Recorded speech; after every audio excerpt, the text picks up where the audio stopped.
Queridos irmãos, a paz do Senhor Jesus.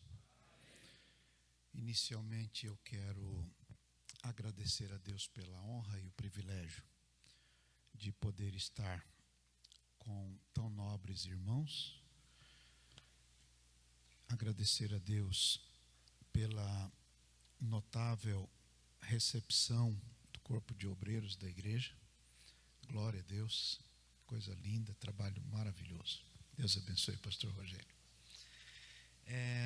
Louvar a Deus pela brilhante presidência do honrado pastor Carlos, amigo, querido, abençoado, servo de Deus, que escolhido tem feito um trabalho maravilhoso,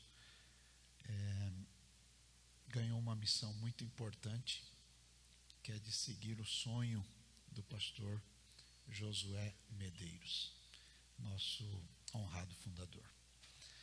Pastor Levi Libarino, amigo querido, honrado, abençoado em poder ouvi-lo, ainda que pouco, queria ter ouvido mais. É um presente de Deus para todos nós a sua vida. Pastor Itamar Ribeiro, professor, abençoado, bom baiano, Deus te abençoe muito, louvado seja Deus. Pastor Carlos, que preside sobre nós, preside a linda igreja de Cubatão, trabalho maravilhoso, portentoso, onde eu tive o privilégio, a honra de um dia congregar com ele. Era uma celebração da ceia e pude estar sentado ao lado do honrado pastor Josias, seu abençoado pai. Saudação da ADSM, onde sirvo ao Senhor, também da nossa convenção e liderança. Hoje eu tenho a alegria de ter comigo a Cristiane, o seu esposo Juraci. Quem está lá é o Lucas? O Lucas, pastor Ítalo, pastor Jean e pastor Arlen. Trabalham comigo na nossa capelinha aqui em São Mateus. É capelinha, uai. Deus abençoe aos nobres irmãos. Não sou tão prolífero quanto o nobre pastor Itamar. Sou um pastor de igreja só, nada mais do que isso. E queria dividir com os irmãos algumas impressões da palavra de Deus. Sugiro, se os irmãos puderem, acompanharem comigo uma leitura no livro de Reis, no segundo livro. O capítulo é o número 17.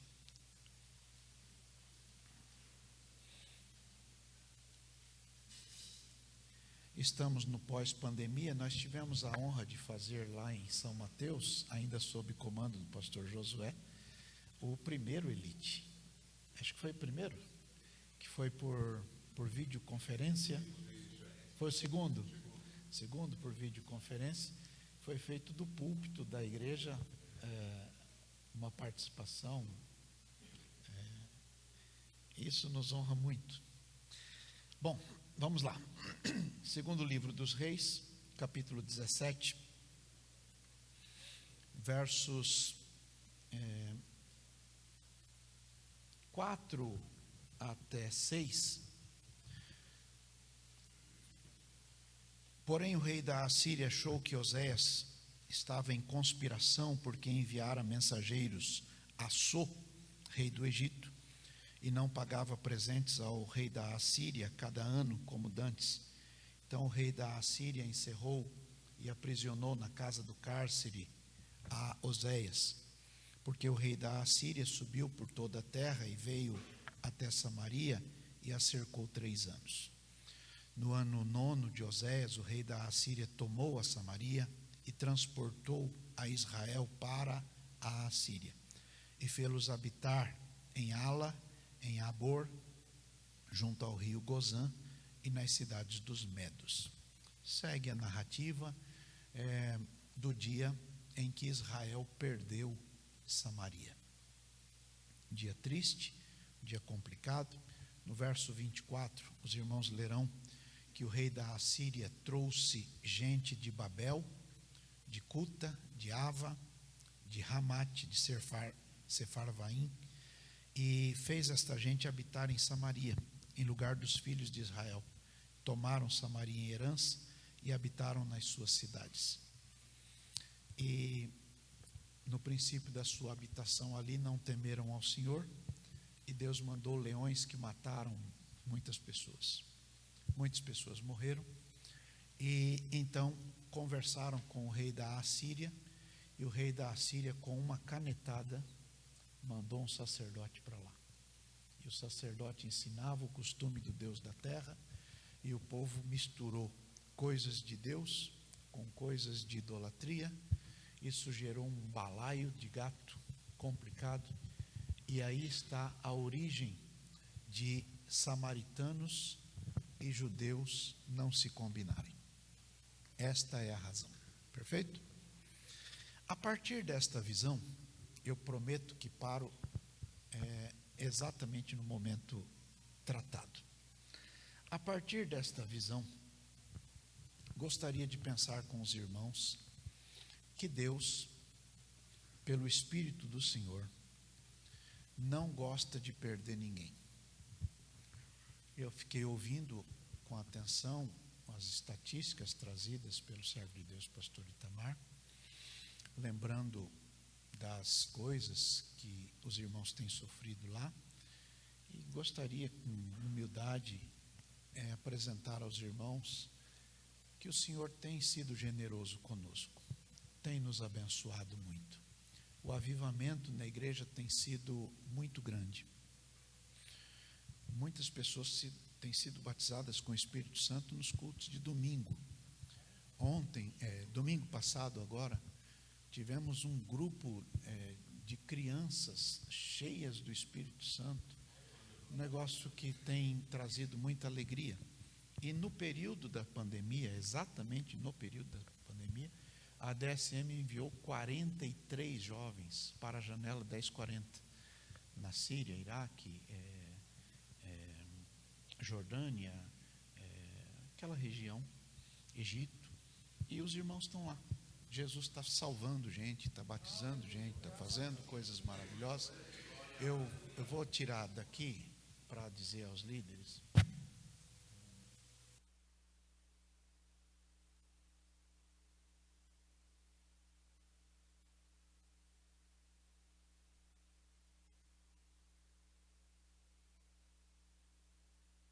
Jesus tem feito coisas maravilhosas. Jesus tem sido muito generoso. E nós só temos que louvar a Deus. E eu queria pedir que você me ajudasse, se puder, levante uma mão aí e diga glória a Deus. Bom, Deus não gosta de perder ninguém. E porque Ele não gosta de perder ninguém, Ele procura, né, estas pessoas. E pensando nisto, hoje pela manhã, comecei a escrever, não tive tempo antes, e queria dividir com os irmãos alguns pensamentos sobre isto. Jesus disse assim: vinde a mim, todos vocês que estão cansados e sobrecarregados, e eu vou aliviar vocês. E ele disse: tomem sobre vocês o meu jugo e aprendam de mim, que sou manso e humilde de coração, e vocês vão encontrar descanso. Descansar é a palavra de ordem. E como descansar num tempo tão árduo? Como dizem alguns dos nossos irmãos nobres, levantai-vos e andai, porque não é aqui o vosso descanso. E às vezes tira do contexto e nos deixa em alguma aflição. Mas estar em Cristo é estar em descanso. Jesus já morreu pela igreja. Nós não precisamos morrer mais. Ele não está precisando de concorrente. Ele já morreu pela igreja. E ele fez isso de uma vez por todas. Nós perdemos na DSM 47 irmãos. Perdi 6 dirigentes de congregação. Perdemos 2 membros da diretoria da igreja. Jesus resolveu que haveria de levá-los e os levou.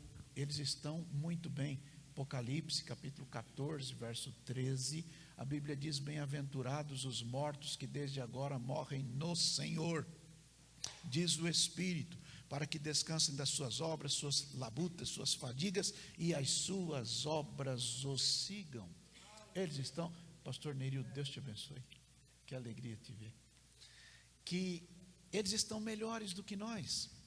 Então, a palavra de ordem é descansar, mas resta a dor das emoções, agora muito bem lembrada pelo pastor Itamar Ribeiro. Restam as dores, as dificuldades, as emoções em frangalhos, e quem não as tem? Qual pastor, apóstolo Paulo dizia, quem não se escandaliza por aí que eu não me abrase?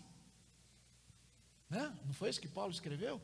Ele disse mais: ainda sobre mim pesa o cuidado de todas as igrejas. Era um ministério grande que ele cuidava.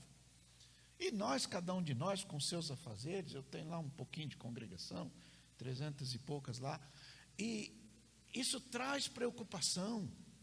Mas nós fomos chamados para descansar no Senhor, porque o Senhor está cuidando da obra.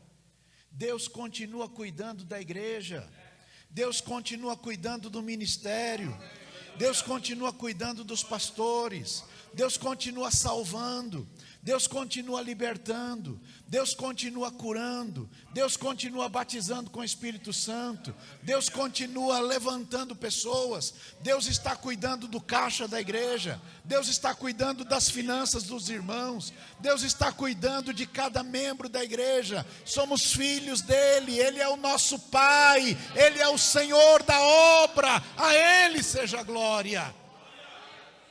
Bendito seja o nome do Senhor. Bom, se devemos descansar, então a gente começa a pensar como fazer para descansar em meio de tantas lutas. E o segredo é ir a Cristo. Agora, há momentos que a gente não dá conta de ir, e aí ele tem que vir, e é o caso. Se você puder, nós lemos agora a perda de Samaria, as razões porque judeus e samaritanos não se combinam. Dá um pulinho lá no livro de João, no capítulo 4. João capítulo 4, nós temos lá algumas marcas importantes. Eu estava vendo aqui, pastor Rogério, o nome da igreja Missão da Fé, né? A Assembleia de Deus, quando nasceu, o nome da Assembleia de Deus era Missão de Fé Apostólica. Esse era o nome da gente, Missão de Fé Apostólica. Depois que os irmãos reuniram e decidiram mudar para a Assembleia de Deus. É isso aí, gente. Ele continuou aquilo que a gente parou. Bom, João capítulo 4 diz assim, ó, verso 4: era-lhe necessário passar por Samaria. E aí, alguns irmãos muito inteligentes, bons pregadores, melhores do que eu, dizem que Jesus passou lá por causa de uma mulher, a mulher samaritana, da beirada do poço. Mas com todo respeito, não foi por isso que Jesus foi lá. Jesus estava interessado em toda Samaria. Ele tinha perdido Samaria, e agora ele foi buscar Samaria de volta. E aí é que está o ponto. Lucas capítulo 19, Jesus estava na casa do Zaqueu, e na hora que o Zaqueu converteu o bolso, foi só nesta hora, Jesus disse: hoje veio salvação a esta casa, porque este também é filho de Abraão, porque o Filho do Homem veio buscar e salvar o que se havia perdido. Samaria estava perdida. Naquela parábola da ovelha perdida, que foi escrita por Mateus, capítulo 18, Jesus disse: não desprezem nenhum pequenino, porque eu vos digo que os seus anjos estão diante do Pai, e veem a face do meu Pai nos céus. Aí Jesus diz assim: porque o Filho do Homem veio buscar o que se tinha perdido. Samaria estava perdida. Samaria é integrante do território de Israel. Onri era rei de Israel. Onri foi numa montanha de um homem chamado Semer, comprou aquela região e fez uma cidade planejada, economicamente forte, poderosa. Não era capital do país todo, capital, enquanto o país estava organizado, único, estava no sul, na tribo de Benjamim, que fica Jerusalém, quase divisa com Judá, mas ainda pertencente a Benjamim. Mas quando o reino do norte precisou de capital, Onri comprou o terreno de Semer e fez Samaria. Cidade planejada, bonita, forte, poderosa. E Onri, com aqueles que o sucederam, reinaram 51 anos, me parece. E fizeram tanta bobagem que o rei da Síria veio e tomou tudo aquilo. E Deus não ficou contente, porque Deus veio buscar quem estava perdido. E aí era necessário ele passar lá. Para quê? Para pegar de volta o que é dele. Você dá conta de olhar para alguém e dizer que Deus não gosta de perder nada? Ele não gosta de perder nada. E ele veio buscar o que é dele. Ele veio buscar e salvar o que se tinha perdido. E ele vai lá em Samaria. E para começar, ele tem que começar com alguém. Não dá para buscar toda a cidade se não começar por alguém. Ele escolhe alguém. Ele escolheu você. Deus deu conta de escolher você. Olha só. Deus deu conta de escolher você. Eu estou dentro da Assembleia de Deus há 55 anos. Deus deu conta de me escolher. Deus deu conta de escolher cada um de nós. E cada um de nós sabe a história da gente. O Salmo 40 diz: eu esperei com paciência no Senhor, Ele se inclinou para mim, ouviu o meu clamor. Mas o verso 2, ele diz: Ele me tirou, foi de um charco de lodo, de um tremedal de lama, de um poço de perdição. Ele me colocou sobre uma rocha. Ele firmou os meus passos. Não é obra minha, é obra dele. Ele me tirou. E então um dia que o inimigo diz: eu te conheço, sei de onde você veio, eu sei da tua história. Pode dizer para ele: eu também sei, mas eu não estou mais lá. Ele me tirou de lá. Então Deus escolhe. Paulo, o apóstolo Paulo, escrevendo aos Coríntios, no capítulo 1, verso 26 da primeira carta, ele diz que: vejam a vossa vocação, que não são muitos os sábios segundo este mundo, nem muitos os poderosos, nem muitos os nobres que são chamados. É assim que está escrito lá. Mas Deus escolheu as coisas loucas deste mundo para confundir as sábias. Deus escolheu as coisas fracas deste mundo para confundir as fortes.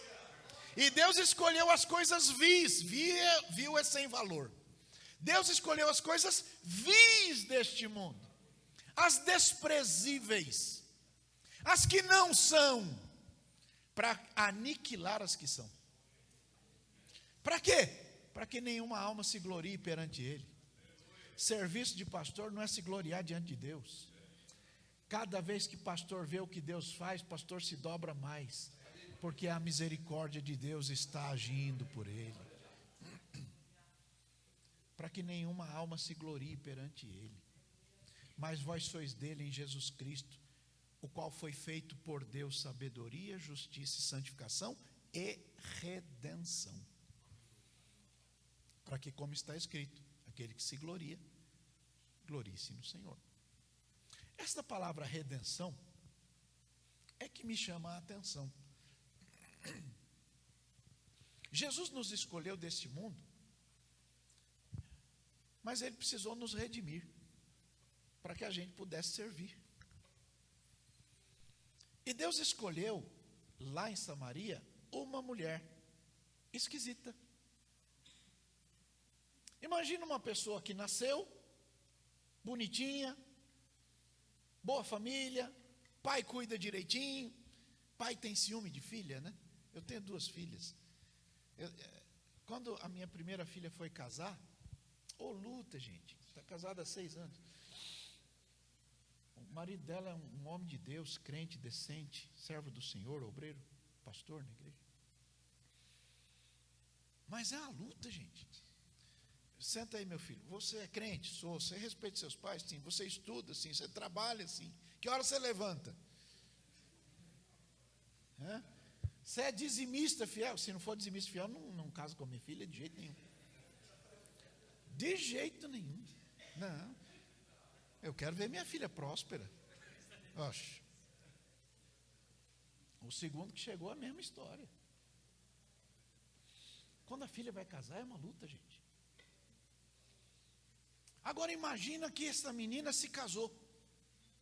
Deuteronômio, capítulo 24, verso 1, diz assim: quando o homem se casar com uma mulher e ver nela coisa feia, far-lhe-á carta de divórcio. E se ela sair, casar com outro homem, e esse segundo homem achar coisa feia, vai dar ela carta de divórcio. E se ela sair e for para o terceiro, está escrito lá, uai. E quem inventou essa lei não foi Moisés, não, foi Deus. Que é uma lei protetiva, porque a mulher que traísse marido, a punição não era divórcio, era pedrada. É o que está em João capítulo 8. Mas não é esse o assunto. O que acontece? A mulher casou. Por alguma razão não deu certo. Ela foi e casou de novo. Sei lá o motivo, não deu certo. E ela foi e casou outra vez. E na sociedade de onde eu venho, mulher que casa 1, 2, 3, 4, 5, 6, 7, 8, esse negócio começa a dar problema. Casou a 4ª vez. Não deu certo. Casou a 5ª vez. Não deu certo. É uma mulher que está tentando ser feliz. Ela quer ser feliz. Mas não dá certo. Porque ela está tentando do jeito errado. Felicidade é ser lavado no sangue de Jesus. E levar a sua cruz até o dia. Eu não lembro mais. É lá do Rio Grande do Sul cantar. Felicidade é.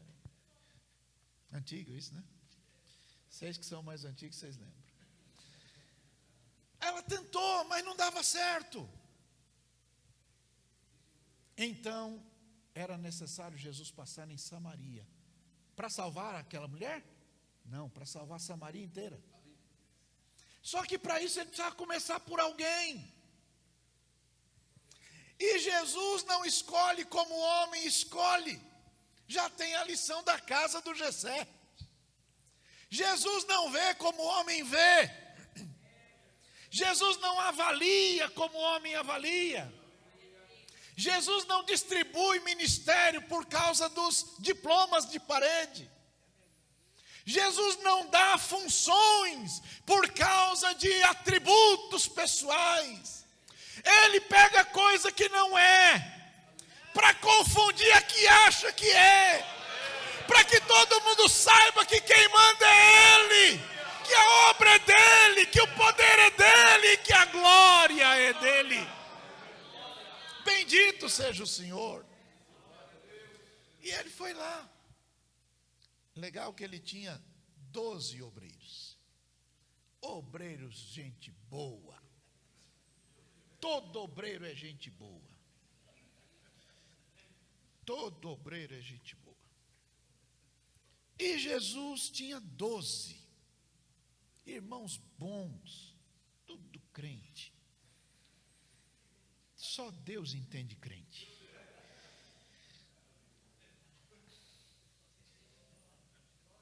Um deles carregava a bolsa.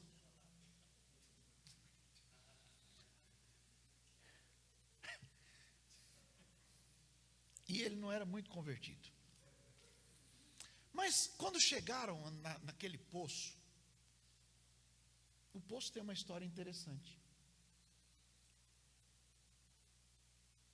O Abraão, ele furava um montão de poço. O Isaac continuou o serviço dele. E o Jacó também.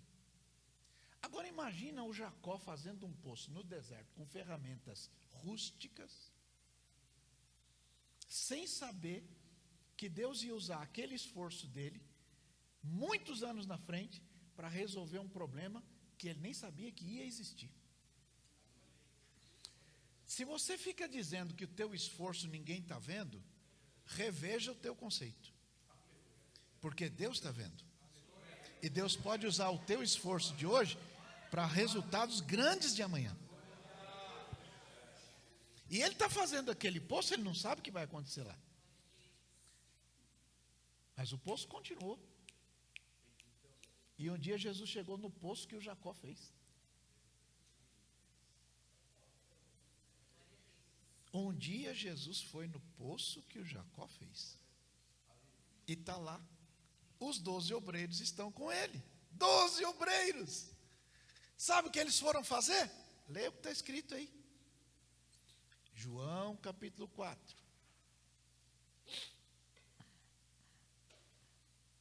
Verso número 8. Os discípulos foram para a cidade fazer o quê? Comprar.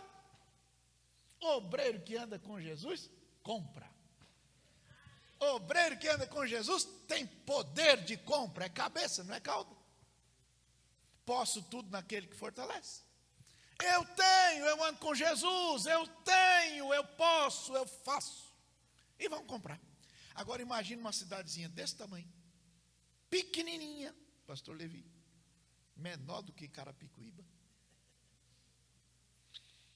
E a turma vai comprar. E um está com dinheiro, com a bolsa. Quero comprar isso, quero comprar isso, quero comprar isso. Chama a atenção. Quem é esse povo? Esse povo aí que anda com Jesus. Quem anda com Jesus tem poder de compra. Não, eu quero, mas só tem, não, eu quero tudo, me dá aí, eu quero comprar.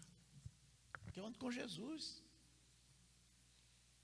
Aí está com tudo comprado, vamos voltar para encontrar Jesus, né?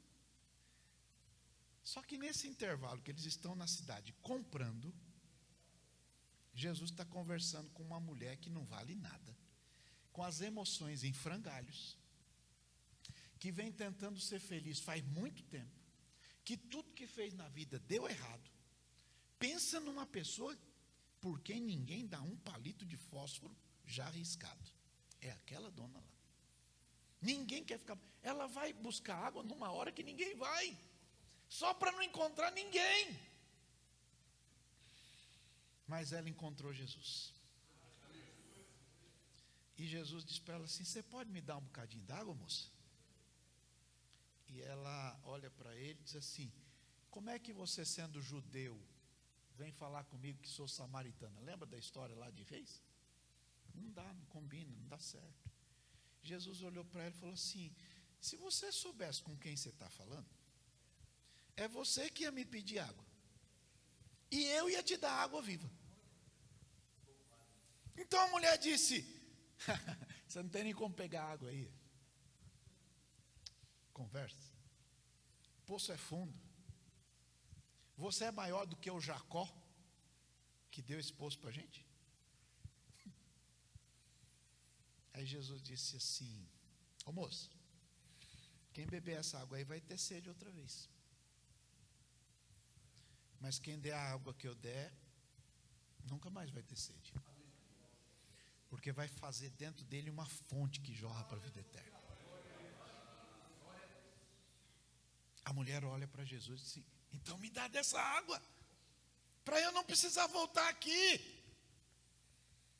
E Jesus disse para ela: tá bom, vamos combinar o seguinte, chama lá o seu marido.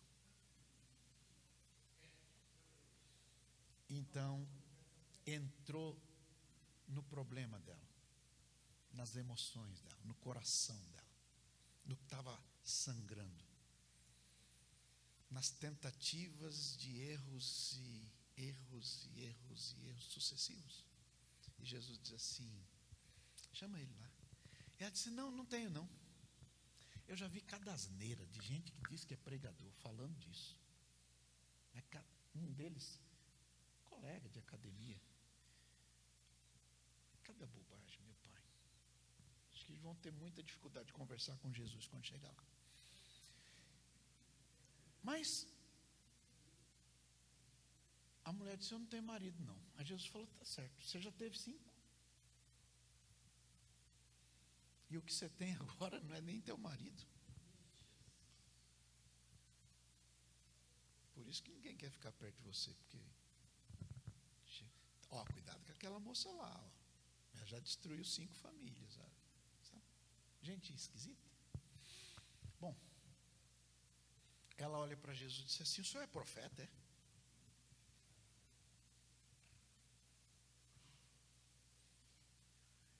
Já que o senhor é profeta, responde um negócio para mim. A gente que é de Samaria foi ensinado que o lugar de adorar é aqui. Vocês ficam dizendo que é lá em Jerusalém. Que negócio é esse? Qual que é o certo aí? Jesus olhou para ela, disse assim: nem um lugar nem outro, que o lugar pouco importa. O Pai está procurando gente que o adore em espírito e em verdade. Porque tem gente que está no lugar certo adorando do jeito errado. Vocês lembram do João Batista? Lá no templo de Jerusalém estava Anás e Caifás, sumos sacerdotes. É a única vez na Bíblia que tem 2 sumos sacerdotes ao mesmo tempo. O negócio lá estava esquisito. Mas o povo não ia para o templo. Sabe para onde o povo ia? Para o deserto. Sabe por quê? Está escrito aí na sua Bíblia. Porque a palavra de Deus estava com João no deserto. Está escrito aí. Tem gente adorando do jeito errado. Pronto.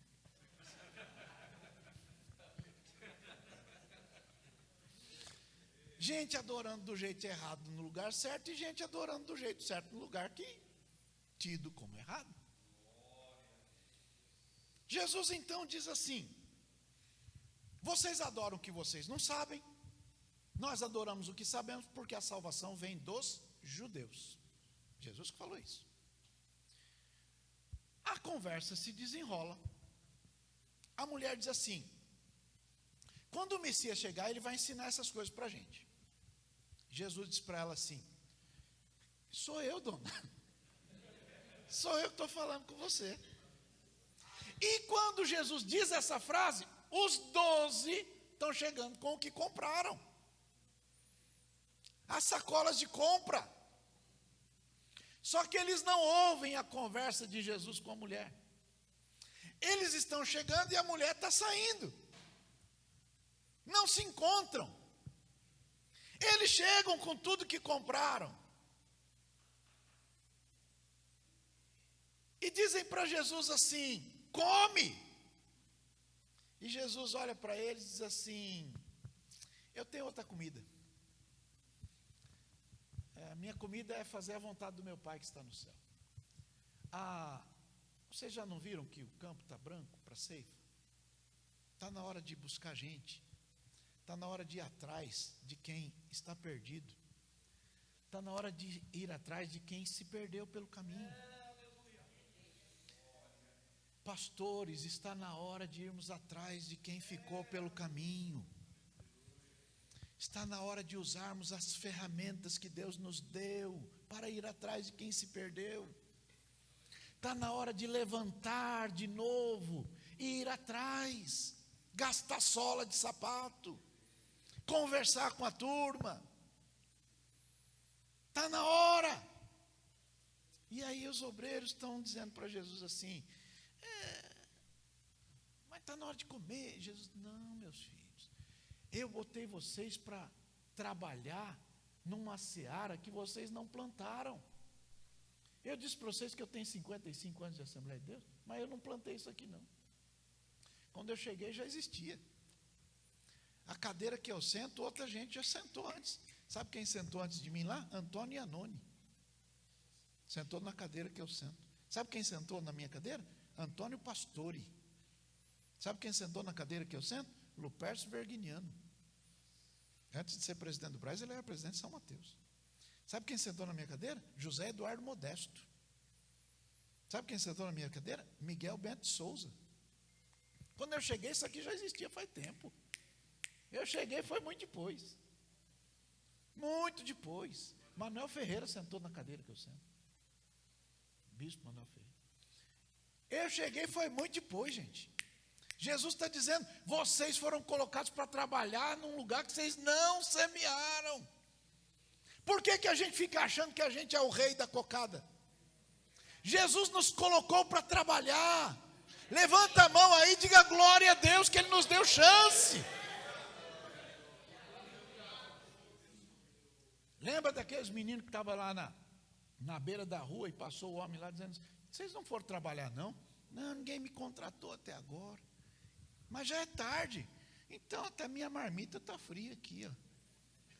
Então vai lá trabalhar na minha vinha, ele vai lá, trabalha 1 hora só. Mas quem tem pouco tempo, rala. Nós estamos na última hora, é hora da gente ralar. Trabalha muito, porque o Senhor está voltando aí.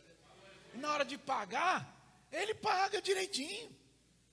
Mas o assunto não é esse, eu tenho só mais 11 minutos. Veja lá. Jesus saciou a sede da alma daquela mulher. E quando Jesus salvou, ou saciou a sede da alma dela, olha o que ela fez. Vai lá no texto. Capítulo número 4 de João. Verso 28. A mulher deixou o cântaro e foi à cidade. E disse aos homens da cidade, venham ver um homem que me disse tudo quanto eu tenho feito. Acho que ele é o Cristo. Verso 30. Saíram e foram atrás da mulher. Sabe qual é a cidade? A mesma cidade onde os 12 foram comprar. Os 12 foram na cidade e só trouxeram compra. A mulher que não valia nada foi na cidade e trouxe a cidade toda. Olha para o colega e diga, entendeu isso, irmão? Para começar, ele escolheu uma pessoa vil, uma pessoa que não é nada, uma pessoa que não tem nada, que não serve para nada, que ninguém quer perto. Mas quando Jesus salvou aquela mulher, quando Jesus saciou a sede da alma dela, quando Jesus curou as emoções daquela mulher, quando Jesus mudou o coração dela, agora ela pode dizer para todo mundo, vem, porque eu encontrei Jesus. O que o nosso testemunho tem feito com os outros? Quando a gente levanta no púlpito para dizer, irmãos, como é que eu tinha 2 carros, agora eu tenho um. Eu tinha um carro, Deus me abençoou, tenho 2. E o outro diz, eu também fui abençoado, eu tinha 2, agora eu tenho um só. Quando a gente se levanta para ficar se gabando, ou como a Bíblia chama de gabarola, é o nome que a Bíblia dá. Quando a gente fica dizendo que é muita coisa, sabe aquele pessoal, deixa eu ver aqui para eu não pecar, gente. Sabe aquele povo que gosta de um anel grandão? Eu tinha um professor. Não, eu não sou contra, não. Eu tenho uns lá guardados. Quando a gente forma, eles dão de presente para a gente. Eu não vou falar isso, não. Vamos para frente.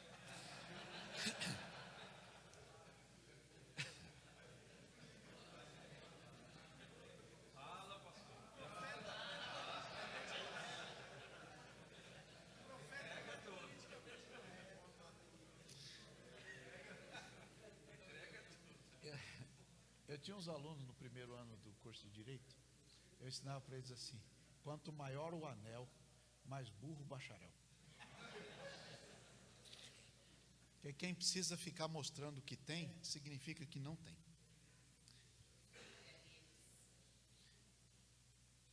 Mas não é esse o assunto, vamos para frente, gente.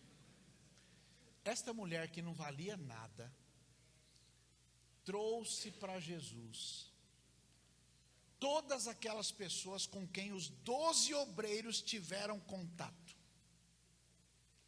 E os 12 obreiros tiveram contato, compraram um monte de coisa. Somos da caravana de Jesus. Na caravana de Jesus a gente pode tudo. Mas a mulher trouxe a cidade.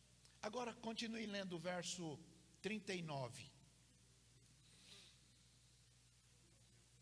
Verso 39.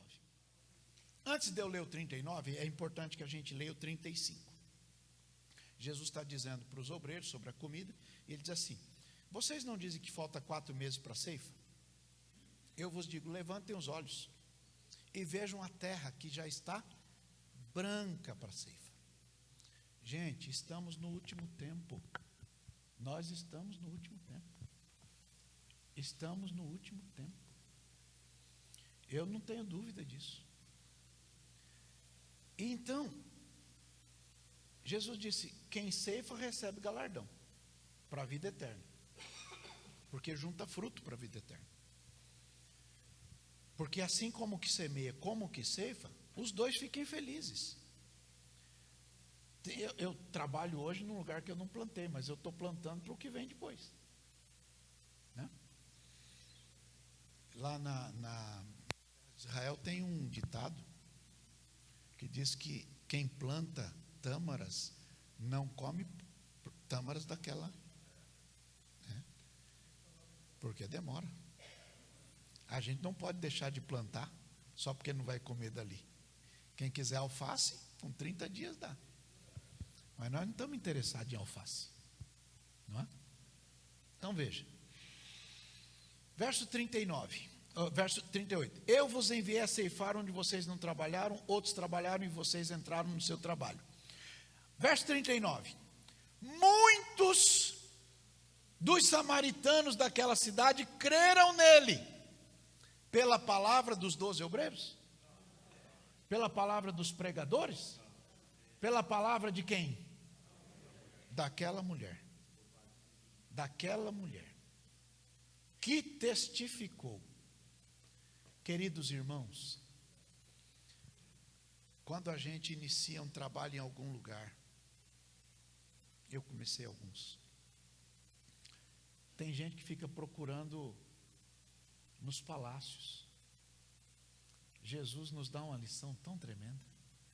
Ele pegou as coisas vis deste mundo, que ninguém dá valor.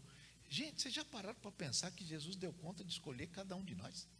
O que ele viu na gente? Gente, o que Jesus viu em nós? Não, mas olha, vocês não sabem qual é a minha estirpe. Gente, se a gente pensasse numa geração passada, isso ia dar um rolo, não é? Eu sou filho de pastor, me honra muito. Não chego nem no pé do meu pastor. Mas a geração anterior do meu pastor, se Jesus não salvasse, a gente estava tudo lascado. Olha aí para alguém e diga: Jesus deu conta de usar você na obra. Jesus deu conta de usar você. Não, mas eu já vim de um berço ótimo. E o seu pai veio de qual berço? E o avô veio de onde? Se fosse pela sua linhagem, Caldeirão estava te esperando. Mas Jesus salvou, libertou e transformou. Agora veja, muitos samaritanos creram por causa dela. Verso 40. Indo, pois, ter com ele, os samaritanos rogaram-lhe que ficasse 2 dias. Muitos creram, verso 41. Muitos mais creram nele por causa da sua palavra. E aí diziam para a mulher: é o seguinte, nós viemos aqui por causa de você, mas nós vamos ficar aqui por causa dele. Entenderam? É o que está aí no verso 42. Nós viemos por causa de você, mas nós vamos ficar por causa dele. Gente, Jesus usou aquela mulher para resgatar Samaria. Ele salvou a mulher e salvou Samaria. Jesus salvou você e está salvando um montão de gente onde você está. Portanto, a Ele seja glória para sempre, louvor e adoração. Servir a Jesus não é ficar mostrando para todo mundo o que pode. Servir a Jesus é testemunhar o que Jesus fez e, a partir do seu testemunho, alcançar muita gente que precisa do resgate. Deus abençoe em nome de Jesus.